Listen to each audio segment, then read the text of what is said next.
कुछ जुर्म ऐसे होते हैं जिन्हें सुनने के बाद इस बात पे यकीन करना बहुत मुश्किल हो जाता है कि ये किसी इंसान ने किए हैं।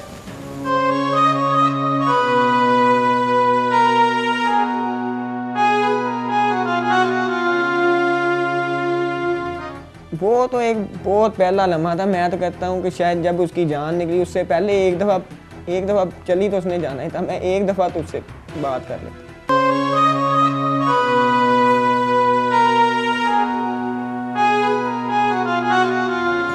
आखिर ये मुजरिम किस फितरत के मालिक होते हैं जो एक हंसते बसते घर में बसने वाली खुशियों को सिसकियों और आहों में बदल देते हैं। मैं खुद उसको छुरियाँ मार मार के, जैसे उसने मेरे बच्चों को तड़पा तड़पा के मारा, इसी तरह मैं उसकी जान लूँ।